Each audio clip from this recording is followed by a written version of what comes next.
Bom dia, turma. Hoje será a nossa primeira aula.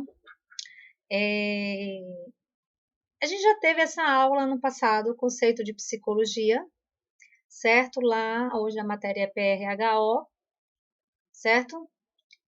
Porém, eu creio que muitos de vocês devem ter esquecido do assunto, por isso eu vou novamente colocá-lo aqui para a gente novamente discutir e aprender e reaprender. Eu sei que na medida da aula que eu for falando, vocês vão recordando do que a gente conversou sobre psicologia. Já vou deixar aqui uma pergunta para vocês e podem colocar nos comentários do vídeo. Não é atividade, tá? É comentário do vídeo.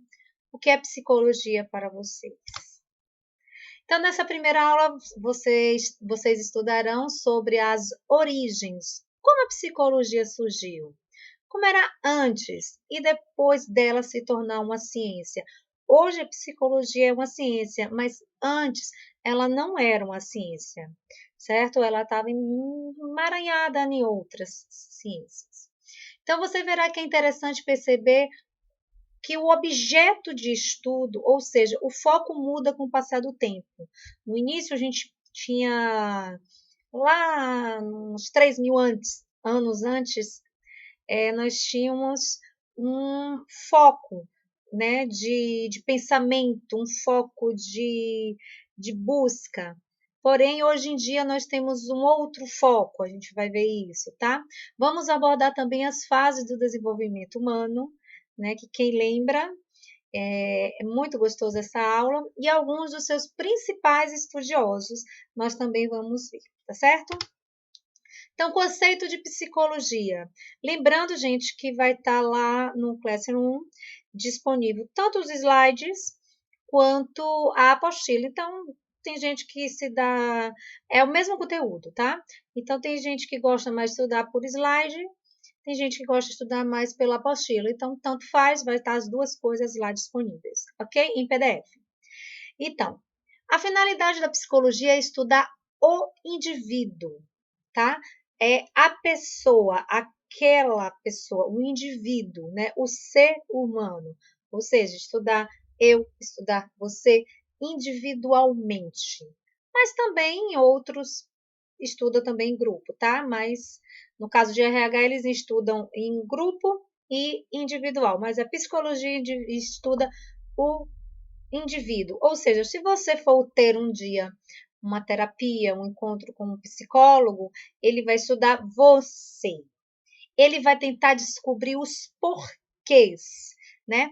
O porquê que você tem esse trauma, o porquê que você tem esse comportamento, o porquê que você tem essa personalidade, o porquê que você pensa dessa maneira. Então, os psicólogos buscam dentro do indivíduo saber o porquê e dentro disso ele consegue tirar coisas de dentro de sua mente. Quem já fez terapia aqui sabe como é. Tá? Então, ele estuda o você, o indivíduo. As características de personalidade, observar os comportamentos, ou seja, quando você vai fazer terapia ou fazer uma consulta com um psicólogo, desde o momento do entrar na porta, né, do consultório, ele já vai te observar. Como é seu comportamento, como é o seu tom de voz, como é a sua postura, né? A minha tá aqui bem ruimzinha. Tentar consertar, falar em postura, né? Como é que você pensa?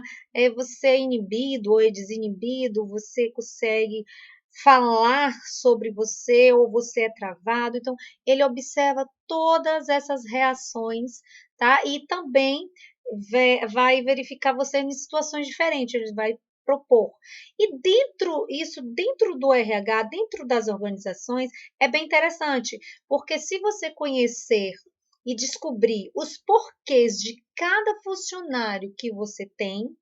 Claro que isso não se descobre do dia para a noite, é um estudo rotineiro e demora, né, um certo tempo. Mas o gestor de RH, ele observa, ele tem que observar o seu funcionário. Desde lá da entrevista do emprego, ele passa a observar o candidato, né? Como ele reage, como é que ele quer, como é que é o desenvolvimento dele, como ele reage às perguntas, se ele é uma pessoa grosseira, se não é. Até a gente que não é psicólogo, a gente consegue observar, quem é observador, claro, como é o jeito de cada pessoa, tá? Sem julgamentos. É aquela observação sem julgamento se é certo ou se é errado, ok? Porque às vezes o que é certo para mim é errado para você e o que é errado para você é certo. E ao contrário, né? O que é certo para você às vezes é errado para mim, certo? Então, mas o significado da palavra psicologia sofreu mudanças ao longo dos tempos. Se imaginarmos na pré-história, por exemplo, será que existia psicologia naquela época? A gente teve essa questão lá dentro, lá na nossa sala de aula. Vocês ficaram caladinhos, né? Mas agora vocês podem pensar novamente, né? Tinha ou não tinha, né? Como é que o ser humano se relacionava entre si? Era fácil o relacionamento, né? Então, desde o início lá da pré-história, o homem se relacionava sim, né? Tem o estudo do que o homem veio do macaco. Eu sou vindo de Deus, viu, tá? Eu não acredito nessa parte. Então, mas vamos lá. Pensar na ciência e pensar no eu. O homem veio do macaco, então veio aquele desenvolvimento de como ele se relacionava, que eles não tinham a linguagem como hoje, não tinham a escrita, né, como hoje ou como tempos depois, mas que sim, eles se relacionavam e conseguiam se comunicar entre si. Vamos cá, né, no meu entendimento. Eu creio que o homem veio de Deus, lá de Adão e Eva, então desde o início o homem sabe falar e sabe se comunicar. Não é propaganda, não é merchandising, mas quem assistiu ou quem está assistindo a novela Gênesis, dá para ver como foi a criação do mundo, como foi lá o princípio do mundo, tá? Então, vou jogar essa questão aí de vocês que fica pela fé e pela crença, né? Então, não vou entrar muito, mas como o ser humano se relacionava entre si? Se estivéssemos falando algum estudo como antropologia, geologia ou mesmo paleontologia, né, gente? A antropologia, ela estuda o homem lá no tempo, a geologia estuda a geografia lá no tempo, né? A paleontologia estuda os ossos, né? Tal. Então, poderíamos descrever com precisão este período civilizatório. Por quê? Porque eles têm provas, ele tem lá o osso, né? O osso do homem, como era o homem daquela época. Ele tem lá, conseguiu descavar esses dias mesmo eu estava vendo que conseguiram achar uma tenda com ossos de mamute, né? Então, dava para descrever, porque tem provas. Mas na psicologia tem provas? Não tem vídeo gravado, não tem áudio gravado, não tem nada, né? Para a gente ver como é que eles viviam, né? Então, poderíamos descrever com precisão este período civilizatório do homem, pois para saber a idade de um fóssil, né? Por exemplo, você acha um osso dentro de casa, no fundo da sua casa você acha um osso desse tamanho, né? De 1 metro, de um fêmur de 1 metro. Não, 1 metro é um do nosso. Um fêmur de 5 metros. Pronto, exagerei logo. E vocês levarem para um antropólogo, um paleontólogo, eles vão fazer o teste do carbono, né, que é o carbono, o C14. Eles vão descobrir a idade com exatidão de quando é aquele fóssil, certo? De quando foi que aquele ser sobreviveu e pode até descobrir de que tipo de ser era aquele fóssil, né? Fóssil, vamos dizer assim, o osso que você encontrou, certo? Então, mas como vamos saber se o homem tinha emoções na pré-história? Nós estudamos isso e nós vimos que o homem tinha sim emoção, porque aí eu divido ciência e fé, né? Porque o homem já nasceu homem, né? Então, se ele sentia medo, inveja, raiva ou amor, até no vídeo que nós vimos, eu vou passar novamente esse vídeo, a Idade do Fogo, nós vemos que sim, que o homem sente medo, que o homem sente raiva, que o homem sente inveja, que o homem sente amor. Então, desde o princípio do tempo, desde que o homem é homem, tanto na ciência como na criação de Deus, né? O Homo sapiens, ele tem sim sentimentos. Pode sim demonstrar de maneiras variadas, mas que sim tem. Então, quais eram os seus sentimentos, quais eram as suas angústias, os seus desejos? Naquela época, o trabalho mais era por comer, né? Comida. Vamos lá. Para essas perguntas, não temos muitas respostas, pois precisaríamos de alguém que teria vivido naquela época para contar algum relato deixado ou escrito, mas através. Vamos lá, fé e ciência, gente, eu não consigo, eu tenho muita fé e eu acredito que a Bíblia é a palavra de Deus, então eu acredito em tudo que está lá escrito, né? Então para mim, tem relatos lá deixado, mas para a ciência não tem ninguém que veio e possa contar alguém de 5.000 anos atrás e vir contar como era aquela época, como é que eles pensavam, como é que eles reagiam, como é que eles achavam, certo? Apesar de que também, na pré-história não, mas não, um pouquinho depois, existe os escritos, né, que não é o escrito nosso hoje, a linguagem coliforme, né, que é aqueles quadradinhos, que os desenhos tal, como a gente viu no Egito, na Mesopotâmia, que é a comunidade, a civilização mais antiga. Então dá para ver, ou até hoje eles ainda encontram coisas, principalmente quando escavam nos cemitérios, os antropólogos, né? Então vamos lá. O que se encontra nas cavernas do homem pré-histórico são pinturas rupestres que retratam o cotidiano do homem pré-histórico. Isso aí já é lá no princípio mesmo, tá? Rituais fúnebres, como é que eles enterravam, atividade de caça e pesca, então nós sabemos, como eu falei, eles trabalhavam mais pelo alimento, então eles caçavam, eles pescavam, e também algumas cerimônias comemorativas, tanto nas pinturas rupestres, então, e mais à frente nos desenhos coliformes, e a gente consegue encontrar muita coisa. E quem tem curiosidade nessa área pode entrar no Google, nos museus, principalmente coisa da Mesopotâmia, vocês encontram um rico acervo sobre aquela época que é há muito tempo atrás, tá? E não se pode, através da análise do desenho, adivinhar o que os nossos ancestrais sentiam. Já o sentimento é difícil até mesmo quando a gente lê, porque quando você lê uma poesia, cada um vai interpretar de um jeito, pode ser que interprete de um jeito, né? Pode pensar, eu leio uma poesia e eu posso pensar naquela poesia para o meu sentimento. Não vou pensar no sentimento que aquele autor escreveu. Por que ele escreveu isso? É muito difícil a gente pensar isso. Por que ele escreveu isso? Qual era a época que ele escreveu isso? Por que ele escreveu desse jeito? Entendeu? Então, o sentimento já é mais difícil de a gente entender, mesmo que seja no escrito de hoje em dia. A não sei que seja um eu te amo, mas vai que, né? Que tipo de amor é? Então, como é que aquela pessoa está sentindo? É meio complicado de a gente perceber os sentimentos no escrito, né?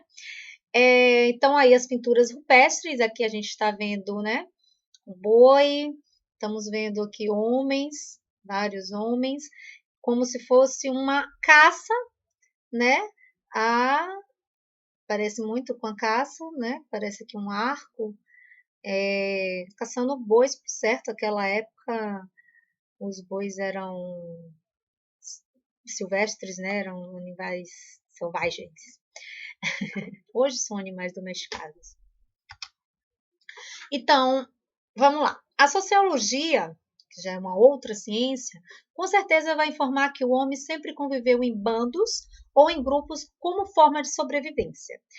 Até hoje nós não conseguimos viver isoladamente. Quem você levaria para a ilha deserta? A pergunta é essa. Nunca te perguntaram assim, você vai para a ilha deserta? Né? Você vai para uma ilha deserta? Quanto tempo você passaria lá sozinha? A gente pode ver aqui o Big Brother Brasil, misericórdia.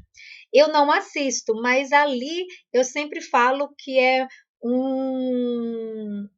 que eles são como ratos. Desculpe se alguém tem vontade de ir, tá?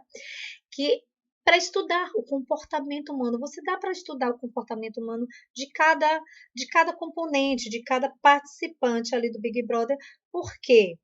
Porque você vai ver as reações. E se vocês observarem, eles vão mudando é, e jogando coisas para um ficar contra o outro ou para uma amizade.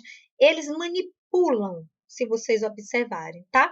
Então a sociologia fala isso, que nós conseguimos viver desde aquela época antiga em grupos, mas naquela época era de forma de sobrevivência na questão de quê? De sobreviver contra as intempéries, né? Contra os animais, contra o frio ou calor, ou como para comer. Então, caçar juntos era mais fácil. Não sei se vocês assistem, vou falar de Gênesis de novo, tá? Não sei se vocês assistirem Gênesis, da parte da Torre de Babel, aquele caçador que eu esqueci o nome dele agora, que como era aquela época, né? Eles caçavam em grupos e para aquela comunidade. É bem interessante. Fugiu mesmo o nome do homem. Do lá de Gênesis. Então dá para perceber aquela época ali sim, logo depois da pré-história, mas é como eles viviam em conjunto.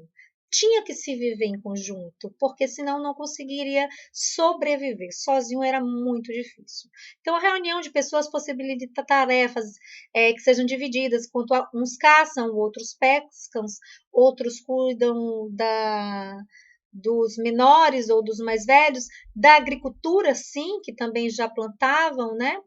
Então, o grupo garante a defesa e seja maior e assim todos ficam mais seguros. Então, em todo grupo tinha aquele líder, o clã, vamos dizer assim, isso mais para frente, não lá na pré-história. Então, tinha o clã e ele era aquele que era o mais sábio, geralmente era o mais velho, ele dava direção, mas tinha também aqueles que eram os mais fortes e tinha o mais forte, que era que cuidava da defesa daquela comunidade, né?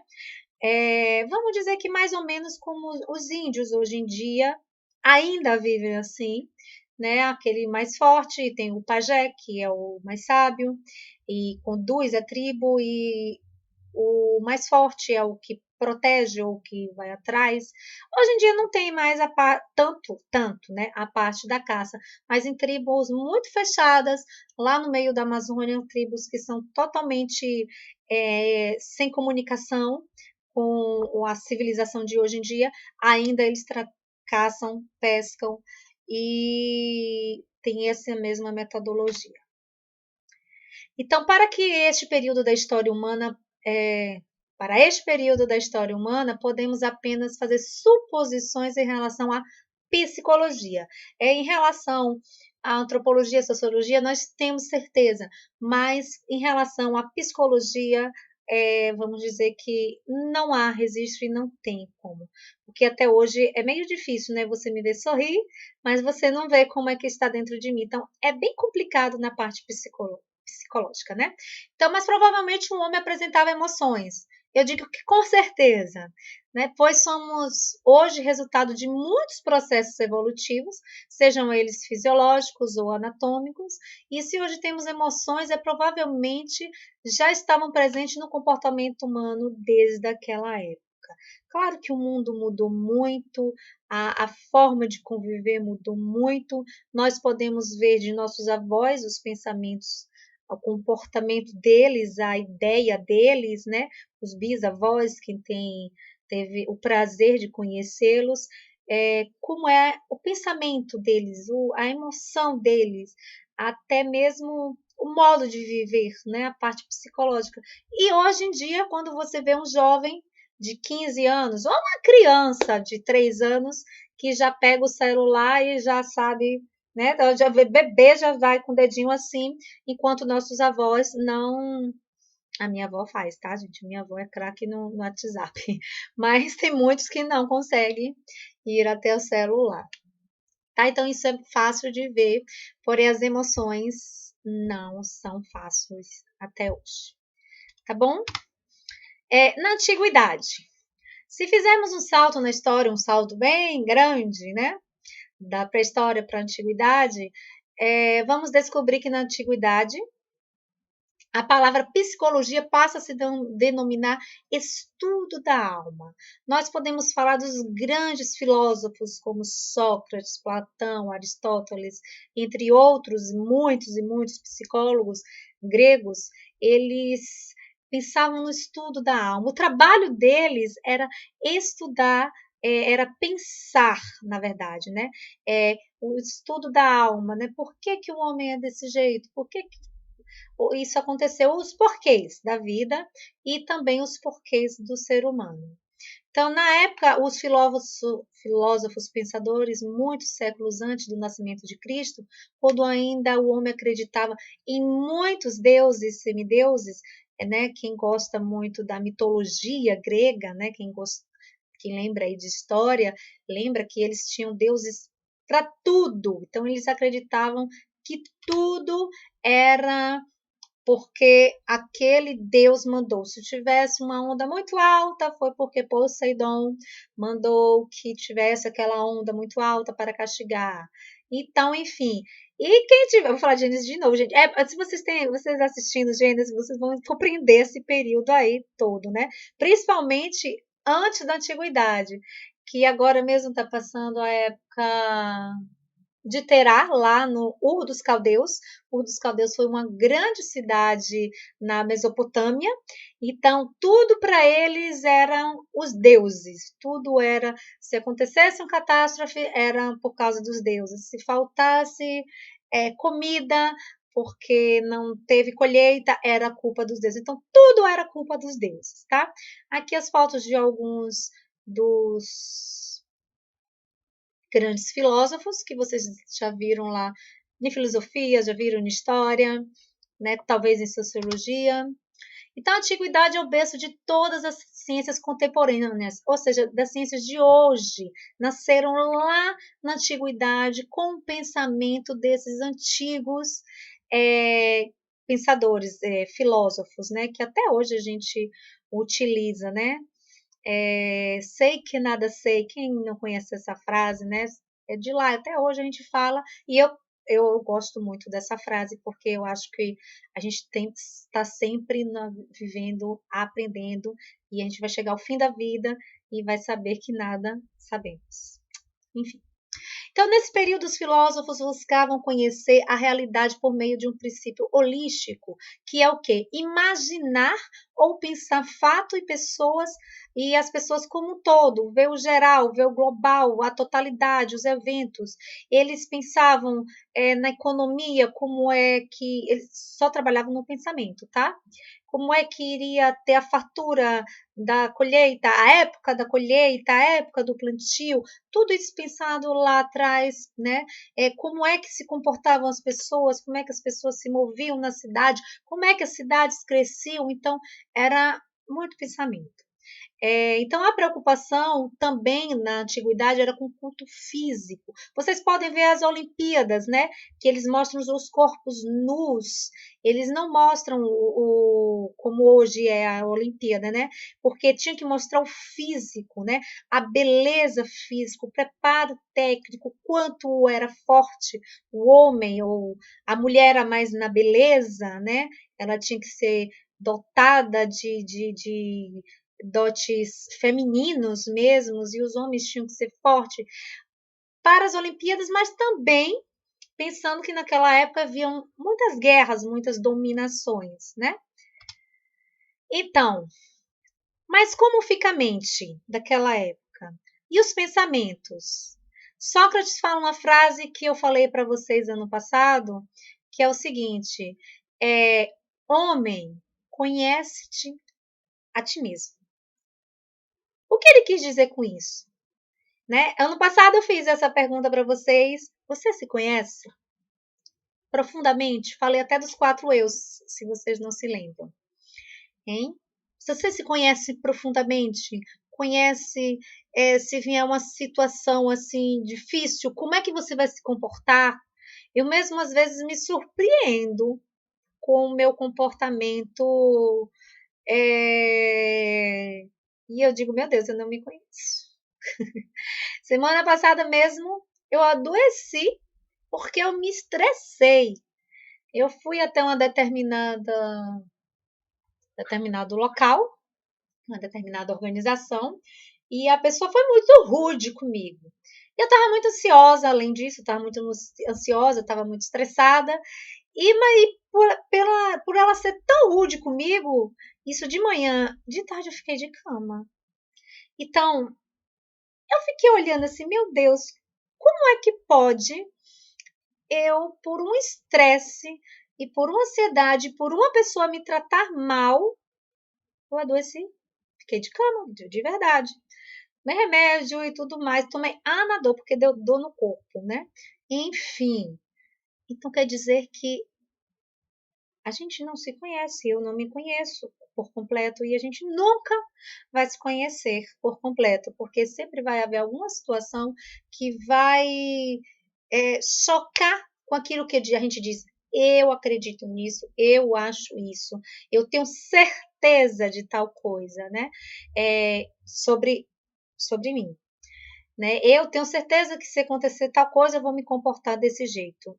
É bem complicado isso, até porque com o passar dos anos também a gente vai mudando.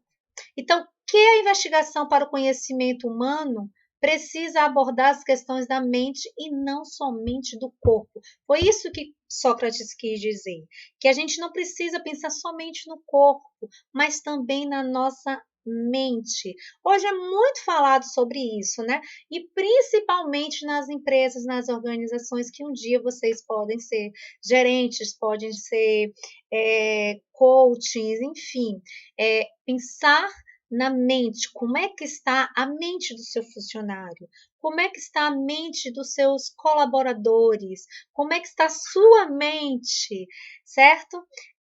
Ano passado eu passei para vocês lerem O Monge e o Executivo, eu vou deixar até o PDF lá para vocês lerem, lá no Classroom, vou botar uma aba livros.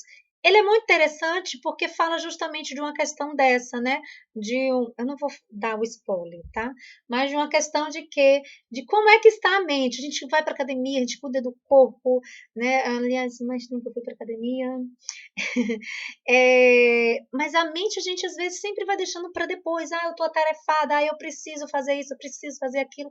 Mas a gente não lembra como cuidar da nossa mente. Então, cuidar da mente, da alma e do espírito e do corpo é muito importante, tá? Apesar que é muito difícil cuidar de tudo. Portanto, conhecer a si mesmo é o que chamaríamos hoje de autoanálise, né? Ou seja, diante de um perigo, qual seria a reação do homem? Diante de um assalto, como é sua reação? Uma vez eu fui assaltada e que fiquei sendo aquela única vez na minha vida, em nome de Jesus, porque meninas e meninos, eu reagi de uma maneira que eu nunca pensei na minha vida. O rapaz, vocês não eram nem nascidos, tá, gente? Eu tinha uns 15 anos. O rapaz novo também, eu tava com um celular na esquina de casa, eu morava em Feira, João do Orelhão, e ele veio com a arma até a minha cintura da minha colega, na verdade, e ele ficava apontando para mim e apontando para ela para entregar o celular. Você sabe qual foi a minha reação? A da minha colega foi só chorar. A minha eu fiquei parada, eu fiquei estática, eu não tinha perna, nem tinha reação, eu não sabia falar, eu não sabia correr, eu não sabia chorar, eu não sabia gritar, eu fiquei simplesmente parada. Ele tomou o celular da mão e saiu correndo e eu fiquei lá parada. Olha que reação perigosa até. E ele gritava, casca fora, casca fora. E eu lá parada, e minha colega aos prantos, chorando, desesperada, né? Porque roubou foi o meu celular e estava na mão dela o celular. E ela ficou se achando culpada, mas também pelo susto da arma. Né? Isso foi traumatizante. Até hoje eu não atendo telefone no meio da rua, certo? Até eu saio com o telefone no silencioso para não atender. Tem vezes que até eu saio sem telefone na rua por causa que ficou o trauma. Então, foi a minha reação. E vocês, como reagiriam? Como é a reação de vocês? Se já aconteceu isso, conta também lá nos comentários. Quando acontece, por exemplo, um falecimento de um ente querido, né? Cada um tem uma reação. Uns se encolhem e se escondem dentro do quarto e fica quieto, não chora. Outros começam a chorar muito alto, outros se desesperam, outros desmaiam. Então, ninguém sabe. E quem nunca passou pela situação não sabe como vai passar, é aquele eu oculto, né? Então, ser corajoso e enfrentar o problema sozinho ou com um grupo de apoio, né? Então, tem gente que só consegue resolver seus problemas sozinho, tem gente que só consegue com a ajuda de alguém. Então, entenderam o que eu quis dizer? Hoje é a autoanálise, antes era o culto ao corpo. Porém, Sócrates havia deixado essa frase: homem, conhece-te a ti mesmo, ou seja, já alertando ao homem para não só pensar no corpo, mas também na mente. Então, são inúmeras as questões que podemos propor com relação à nossa existência, e e os antigos filósofos buscavam descobrir estes porquês humanos. Sendo assim, a psicologia nesse período quer estudar a alma humana hoje, né? Na busca do conhecimento do eu interior, ou seja, o psique, que em termo francês significa da alma, do espírito. Hoje é muito falado isso, certo? E como é que está a sua alma? Como é que está seu espírito? Cuide da sua mente. Se vocês verem, assistirem, até filmes falam muito disso. Hoje o mundo fala muito disso, né? Do cuidar da mente, não só do corpo. Cuidar do corpo também, mas não só do corpo, e cuidar da mente também, certo? Eu vou dar uma parada nesse vídeo para o vídeo não ficar grande, porque já tem 30 minutos, e vou continuar com o próximo vídeo, tá certo, gente?